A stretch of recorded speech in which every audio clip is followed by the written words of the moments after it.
Well, thank you for being here and allowing me through your doors. You know, people ask me, it's my first time in politics. This is my freshman season, you might say. So I've learned a lot, made a lot of mistakes my first year and a half, and I'd like to share a few of those. And also maybe, since I haven't mastered it, and we can learn together today. But people do ask me if I like Sacramento. I want you to know I don't. You know, if you have any sort of faith in God, and even if your moral compass has a lot of rust on it, and if you believe in free market economies, it's a tough place to be, you know. And so it's always great to be back here in a district where people are actually normal. So you may not think of yourself as normal, but I sure have a deeper appreciation for the place that I live in, my community, and the people that I represent. So thank you. And also, Pastor Rob, I certainly appreciate him.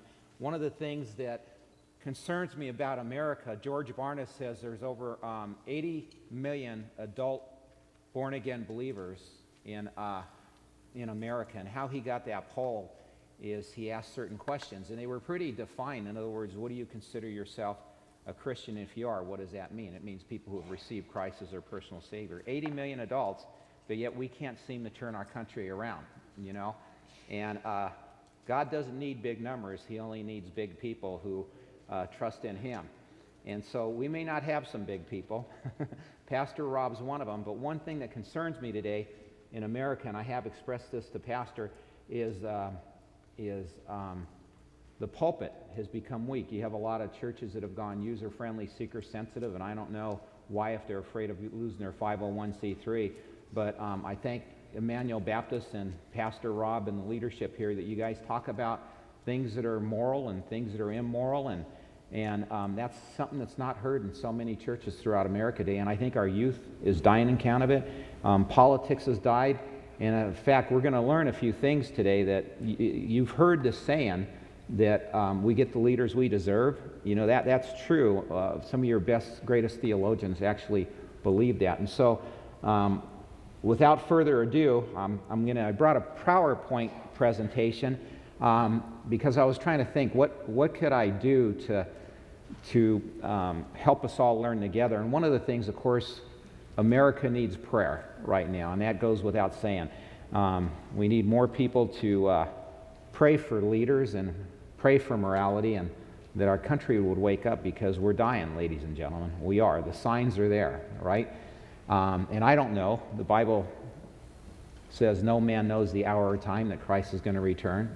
Could be tomorrow, could be today. It may not be for 1,000 years, but we're not commanded to wait. We're commanded to subdue this earth and to fight. And as the Lord's Prayer says, give us this day, our daily bread, and His will is to be done on earth as it is in heaven. So we have a lot of work to do. And so the second thing is, we have to know how to win. And the second part of that equation is we have to return back to the political principles of limited constitutional government. Because remember, America is the first nation in the history of mankind, 5,000 years of recorded history, where we actually had rights. We're the first nation not founded by a race or on borders, but on a set of political principles. You see, we are a nation of immigrants. But what made an American was what they believed in their heart. And those things were written down in our Declaration of Independence. And so that is what the ties were that bind us together as Americans. And that's what was thought at one time, if you wanted to come here, these were the principles you had to embrace. Our founders didn't believe everybody belonged in America, because not everybody believes in these principles. They talked about religious freedom, which they were defending, never religious tyranny. They believed if your religion believed in killing other people, you weren't welcome in America, because again, they were fighting for religious freedom, not religious tyranny. And so we've kind of lost a lot of the meaning on what's happened to these principles. And in fact, last week I was in a leadership meeting of some of the leadership, I guess, in the Inland Empire, political and business leaders, and one of the questions was asked, what does the Constitution mean to you? That was, we were to go around the room and express what the Constitution meant to us. And there was a banker who was there and said, I wish we could get in the minds of the founders to really understand what they meant. And one of the other terms that we're throwing around is the Constitution is a living document. That started pretty much by a gentleman named Woodrow Wilson. He liked that living document thing because that means times and principles change. So then in that course you can make the Declaration and the Constitution anything you want. That's called progressivism. And though technology and business progresses, you know what? Human nature never does.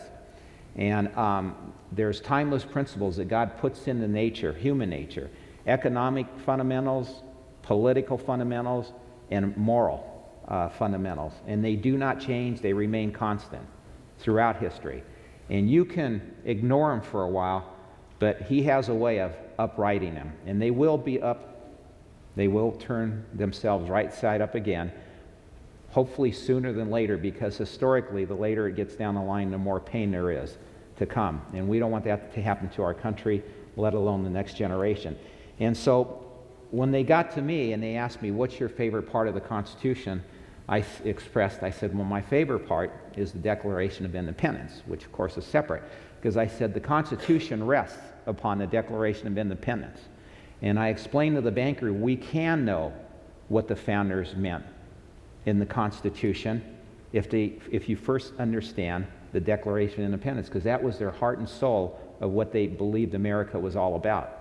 And in that way, you should be an expert in the Constitution, but if you're not, you can have a pretty good idea on what they would have thought, because their moral compass was very strong, and they wrote these things down. So with that, I brought a PowerPoint. It's going to be a little confusing because I'm looking at a screen here, but I'm going to skip what is faith. What is politics? Aristotle said politics is the ordering of the community to its highest good. I like that, because who then, if that's true, should be more equipped to help others bring our community into the high and noble? Who would you say? Who? Yeah, the church. Especially pastors, right? They're the moral authority. They used to run for politics years ago. In modern terms, we could say that politics is electing people to tell us how to live correctly. And this is a big problem because we have 80 people in the state of California who are assembly members. I'm one of them. 80 people makes laws that not only affects your lives, but it affects the lives of 38 million Americans. And so in America, we sometimes are too cavalier to place our trust in the people we don't know. And this is a bad thing. When America was founded, we're, again, the first nation in history to have freedom. The freedom of speech, the freedom of press, even the freedom of religion. When you lived in England, you were governed by the Church of England, you see. There was these people one time, and they wanted to go and have Bible studies on their own and pray, and the Queen told her military, just go execute a few of them and they'll come back to the Church of England. And but silly people persisted, you know, and then finally they wanted to come to America, and the newspaper talked rudely about them, said, you know, they think they can actually pray on their own, they're smart enough to read the Bible on their own, they're so pure, they're a bunch of Puritans. So they didn't choose that name, that was a derogatory term. But America's first nation where we had religious freedom, guys. What a phenomenal thing. Property rights. Declaration talks about life, liberty, and the pursuit of happiness. They struggled with the word property. They wanted to insert the word property there, and when you look at the Constitution, it talks a lot about property, and property just isn't land, it's anything that I work for. If I work, sweat and toil, and I get money, and then I go and buy this watch, nobody has the right, especially not government, to take my stuff. Now, if my Christian charity demands me to give my coat or my hat to someone, then that's fine. But God does not want my watch taken by anybody else since I work for it. That was property rights. And in fact, there was a letter between Madison, I believe, and Adams. I remember this great experiment. This is the first time these things happen, and I just want to make sure you feel the gravity of it, what a special country we live in. But they're writing back and forth to each other, saying, should one man have the right to work harder than another to buy a larger piece of property? Isn't that amazing? We take that for granted today. Trial by jury. Another one is to be governed by consent. Remember, we were ruled by the divine rights of kings, and yet our Declaration clearly states to secure these rights, governments are instituted amongst men, deriving their just powers from the consent of the governed. And people signed that on the Declaration, and they were prepared to die for that little phrase there so that us today could vote. And so it's very important. Back then, everybody who came out of a despotistic, a tyrannical government did not take voting lightly. They exercised their civic responsibility vigorously. And so that's one thing we have to do. We have enough people in our churches that if we reteach them the principles of what made America great, get them back to morality, we can still win. We've got the numbers are on our side. And so those are a few of the things that I think we have to do. Is we have to get not just Christians back into politics, but Christians who know how to live correctly and who will restore the political principles contained in these documents. Because let me say this, a lot of people, including those who are elected and who are on our Supreme Court, violate the Constitution all the time. And so I'm just going to go over a few key points on the Declaration of Independence, and I'm going to suggest a plan on what I think we can do to win this battle in our country. Okay, next slide. Politics is theology applied. Many of your great Christian thinkers believe that what happens, that culture starts in the pulpit, and then it goes into the family, then the family, the kids, then the schools, and popular culture, and it ends in politics at the ballot box. I believe that to be true because some of your greatest thinkers believe that. And so the other flip side of that coin, when I was growing up, I used to hear this saying, and raise your hands if you heard it too, there's two things you don't want to talk about in life, religion and politics. How many have heard that? You know what? That is a lie that has been perpetuated upon us, and especially the church has bought into it.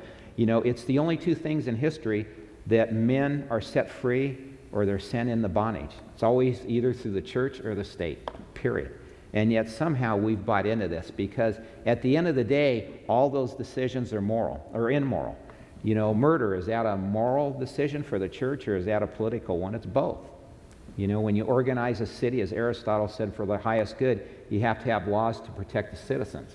That's the number one job, by the way, of the President of the United States, is protect the citizens of the United States. That's the number one job of a legislature, based on certain laws in the Declaration of Independence, which we'll get into. And so, you know, it's kind of interesting how we've bought into this, and many pulpits have bought into this, and it's wrong, and it's killing us, guys, because this year I had some pretty crappy bills I had to deal with. SB 48, which was to allow homosexual curriculum to be instituted as early as, I believe it was first grade, you see. And I asked the Senator Mark Leno, it was kind of funny, I don't know if the other two Republicans didn't want to go to that committee meeting that day on education, so I'm not on that, and so they appointed me to go. You know, I don't know if it was through Providence or what, because I didn't get anywhere. I asked Senator Mark Leno, I said, Senator, I said, this bill flies in the face of 5,000 years of Judaism, flies in the face of 2,000 years of Protestantism and 2,000 years of Catholicism. You know, the Pope would be in opposition. Could you walk me through your political wisdom and explain to me why they're wrong and you're right on this? And he, with a big smile, says, Mike, I'm glad you asked that question. Here's the answer. Anyway, 15 minutes later, he never answered my question. So I thought I was being pretty smart. But anyway, those guys are pretty smart. And what I've determined up there is, because sometimes people say, you know what, Mike, we need more people in Sacramento who have common sense. God's given every person on earth human reason. So I wanted to spell that. They've been blessed with common sense. What it is, it's selfish ambition that leads to corruption. So don't think these people who make bad laws are lacking common sense. Don't think they're well-intentioned and they're just, you know, making wrong decisions. It's selfish ambition which leads to corruption, ladies and gentlemen. That's why we cannot have people like that. But remember, we who are governed by consent place them there. We can no longer do that. If not, we're going to lose our country. And as California goes, so goes the nation. And just remember, I'm staying and fighting because we let these bad things happen to our state. So I'm not about to run out of California. Because remember, look at California has some of the greatest weather in the world. And we were complaining a couple weeks ago. It was humid. We'd go to Texas, you know. We can go to Big Bear, go snow skiing, or go on the lake. We can go to the beach, Palm Springs. We have 4 or 5 deep water seaports for trade. I mean, that's phenomenal. Few countries have one seaport for deep water seaport. We're poised right on the Pacific Rim where we can trade to all parts of the world.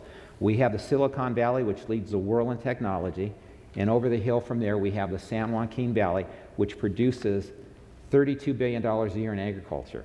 I mean, we've got everything here, mining, everything you can think of, great weather, Disneyland. I mean, what more could you ask for? But yet people are voting with their feet because they're tired of being overtaxed, overregulated, and all it is bad policy. And so it's our state, ladies and gentlemen, and we need to take it back. So.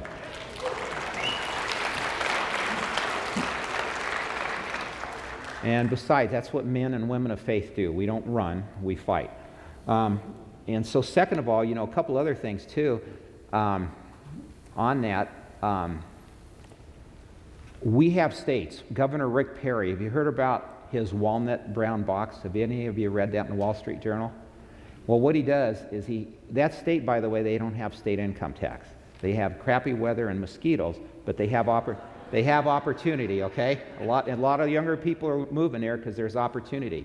And so what he does, along with other governors, but Rick Perry does it the best. The reason why I say that is there are 50 states in the United States since 2008. His state has created 41% of the nation's jobs. So we should take a page from his playbook and try to figure out what he's doing. And what he's doing is he's limiting government's power by cutting regulations, cutting taxes, making it easier. So he sends these walnut boxes customized with the seal of the governor of the state of Texas on it. So you're a CEO and you get this box, you open it up and there's a cell phone on there with just one phone number. Guess whose phone number it is? It's his. You call him, he says, I'd like to talk to you about you moving your corporation to Texas. Here's what we've got. Oh, you've been trying to get a building permit to expand your business in LA for the last 2 years? I can have your permit by 3 o'clock this afternoon. You see? Yeah. Texas. But the point I'm saying is this government ours has really gotten too big in California. It's exactly what the founders were opposed to. We don't want a top-heavy government. It's supposed to be a government bottom-up. We worry about the President of the United States, but most people can't name 4 out of their 5 city council people.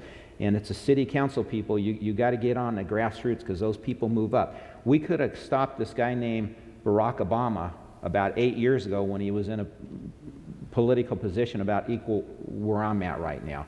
And unfortunately, the citizens of Illinois didn't recognize the havoc he could reap. So it's important to start there at the local level. Okay, let me go on. Politics is theology applied, remember that. And in Scripture, it's funny, I don't understand why we don't think we should get involved with politics. Paul was called by God to evangelize kings. I have the Scriptures up there. Paul urges Timothy to pray for elected officials. God expects his people to be a guiding light to the leaders of the nation. And as you read those Scriptures, and if you want a copy of this, just ask Rebecca, who's here today. And by the way, she's my helper. She's up running the PowerPoint. You can't see her, but she's there. And so anyway, great Scriptures, because when you read the full context, they're not just 1 or 2 little verses that give you a little point. They're well thought out. And I just happen to be reading through Acts right now, all the things Paul's going through, how he sent to this governor, Felix, and now he's going to this one. And God's using him to evangelize these guys. And all these Scriptures here, God has so many of his people in politics. It's just amazing how the church has missed that. And that is not to our credit, because during the founding era, the pastors back then, they were vigilant to guard their liberties, especially religious liberty. Okay, there was a guy named Alix de Tocqueville who came to America, and he wrote the book Democracy in America. And it's a great book because he was a socialist, right? And he loved how this democracy came about. Free market economy. And then, just how powerful us common people became literally overnight. We were a world power overnight. And he lists, there was some, divine interventions that caused America to be great. Township institutions, we organized our towns very well. But he talks about mores, which just basically means moral. And what he did is he's traveled around America. He traveled down the St. Lawrence Seaway. He found out, man, we have great, waterways for trade, a lot of natural resources from water to coal to iron to ore. We have great agriculture. So many things that we had. But you know what he says when he discovered the greatness of America? He said, when I walked into its church and the pulpits were aflame with righteousness. And if you read those sermons back then, being aflame with righteousness, I don't believe reading their sermons that they ever yelled. Their sermons were 2 hours long, and their arguments, they were, yeah.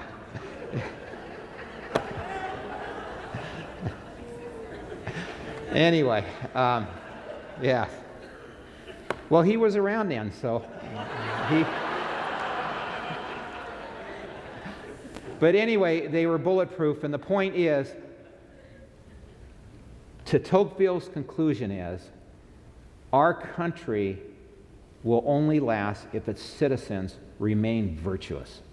Only if they remain good. Only if you can do a deal on a handshake and your word. And you know what, ladies and gentlemen, we, as God's people, have to get that back. Tocqueville was right. Okay, democracy in America. Next slide. Okay, a couple of things I want to talk about in the Declaration of Independence. Not going to go over the whole thing, just a couple of key points I want you to key in. Because if you key on these points, I think we'll be able to understand the heart of what the founders were at and what Americans believe.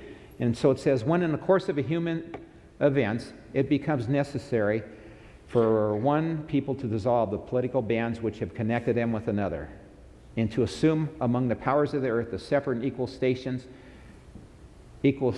to which the laws of nature and nature's God entitles them. Love that phrase. Know a guy named Dr. Larry Arnn, kind of been my mentor.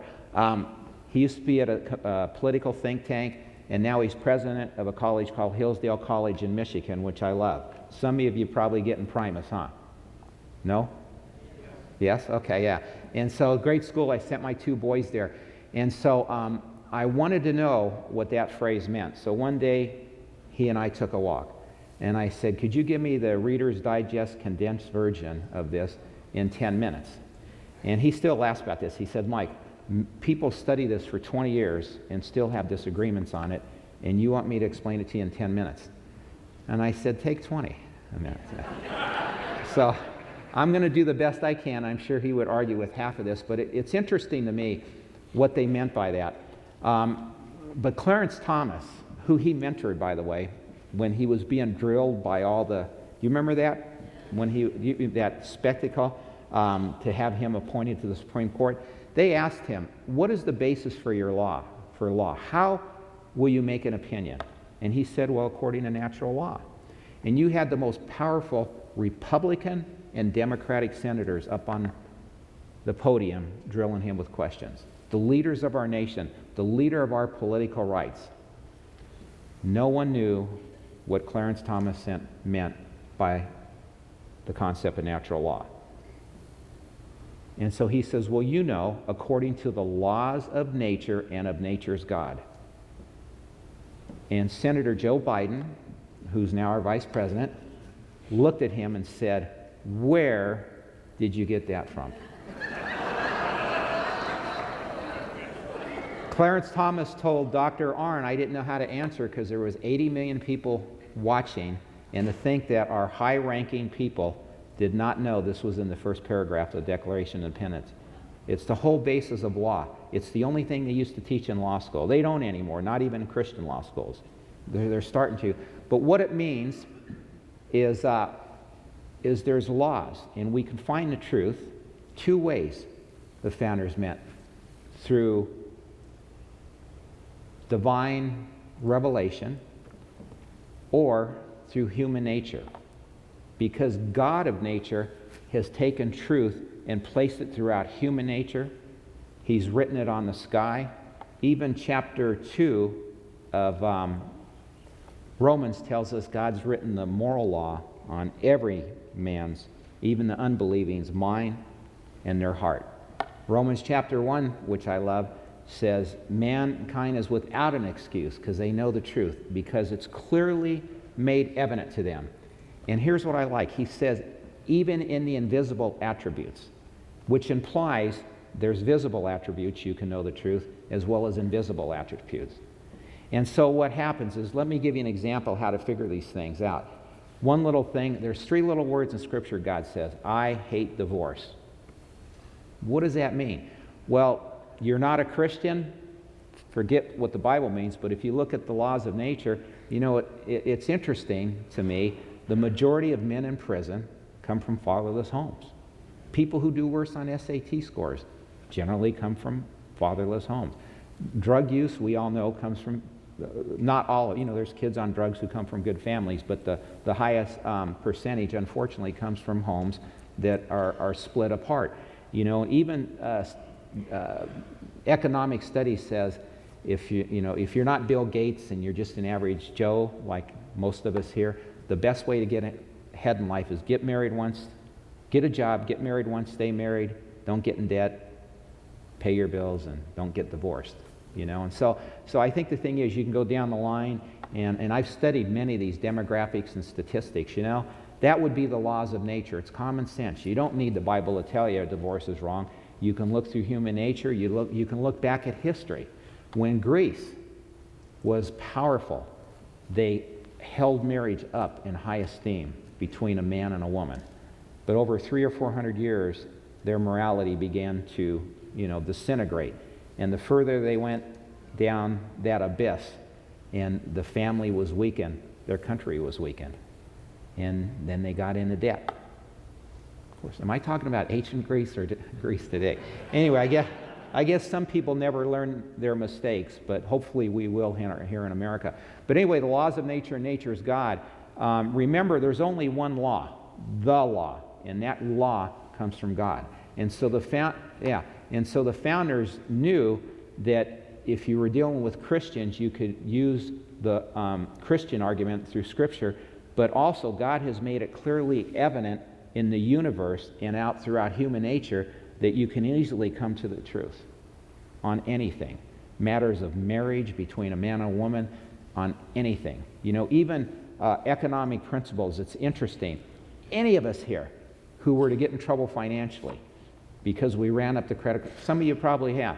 You run the credit card, you get in trouble, you go to a financial planner to ask for help. If that financial planner says, here, I've got an idea to get you out of debt, go get more credit cards, get an equity line of credit, and run those suckers up and leverage yourself into prosperity, you would probably run away, right? Because we know those principles don't work. Those principles work the same for governments, for the state of California as well as America, the federal. But yet, Bernanke, who's an expert, is raising the debt ceiling, more bailouts. I mean, it's absolutely terrible. Art Laffer, who did supply-side economics, worked for the Reagan administration, and they call it Reaganomics. He wrote an article in Wall Street Journal about 2 months ago, and he lists all the nations who have stimulus packages, the top industrialized nations, and there was about 20 of them. And America had, I believe it was, we have taken out 7.4% in stimulus money of our GPN. And what was so interesting, every country, almost every country, the more they had taken out in stimulus money, the further they've fallen. And I think we took out 7.4 of our gross national product, and we're at about 8.2 behind. You know what I'm saying? So his point was it doesn't work, because what you do is you take money from producers who want to, you take tax monies from people who are producing, and they typically, these countries, give it to money, like we do in entitlements, to people who don't produce. And that would be, by the way, a violation of our property rights. And I want to talk about that. I'll probably talk about that right now. Our president, by the way, has twice publicly said he wants to do away with charitable contributions. And I'd like to explain to you why that's wrong. As Western Europe did that over the last 60 years, you can see as they lost that, the church and building churches and sending out missionaries has also died. Because, you know what? Being humans, we're probably not going to tithe if we can't deduct it. Sorry, Pastor. But we have to fight for that because it's bad. And I'll tell you another thing, too, what I've learned up in Sacramento that I'd like to share with you. I was asked to speak to a nonprofit organization. So I studied nonprofits. And this is, again, a great founding principles who believe that Americans knew how to spend their own money better than Sacramento or Washington, D.C. did. And you know, your top 100 charity organizations, nonprofit in America, all of them get 90 cents on the dollar into the hands of the people they want to help. World Vision is at 95%. Catholic Relief Charities is at 96%. Salvation Army is like 92 cents on the dollar. Because you have people who volunteer, they love that ministry. Government picks winners and losers. So what I decided to do in California is study how good of a job does government do with our tax money and helping the poor. Somehow I don't think you guys think they do very well. Well, let me tell you, it ain't very good. I mean, they should be shot. Let me start with our schools. They say California gets some of the, here we're a prosperous state and our schools get the least out of anyone. I didn't believe that, but it's sort of true, but the reality of it is we get over $12,000 per student. But what happens, it works its way through a bureaucratic pipeline in Sacramento.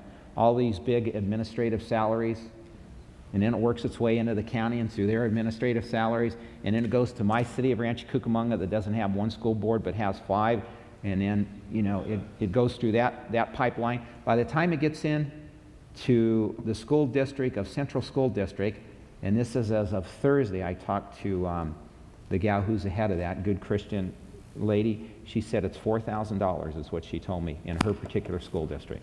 So 12 grand, and by the time it gets down in our classrooms, it's $4,000. So it is with things like welfare and a lot of those things.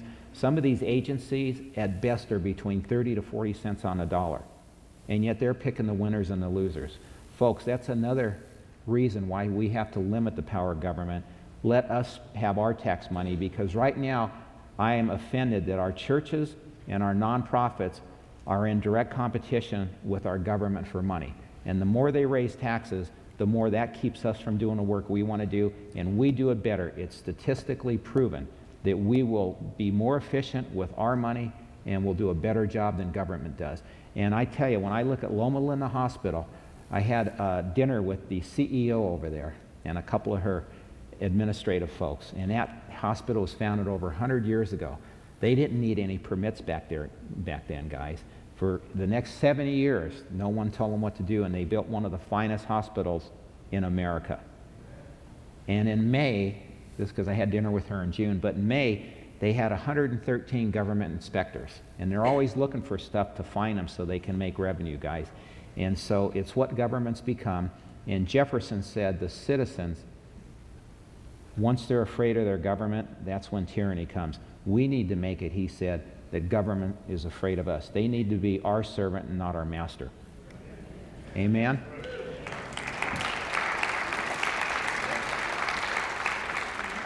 Okay, I should have let C.S. Lewis explain the natural law. What Dr. Arnn did for me is C.S. Lewis probably didn't know anything about the founding, but this isn't just a founding principle. This goes back to Aristotle, Plato, C.S. Lewis about the natural law. But C.S. Lewis helped me work through the first 3 chapters of Mere Christianity was the best explanation on the natural law that I found. Of course, I didn't look too hard, but anyway, C.S. Lewis suggests that there is a law or a standard by which human beings should live that transcends human laws.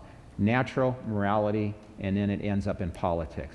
The law is written by God on the hearts of all men.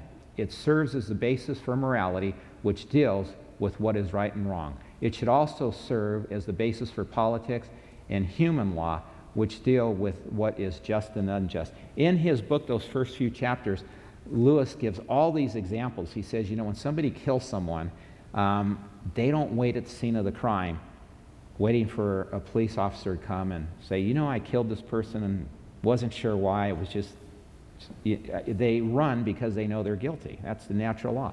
He also gives an example. He says, talk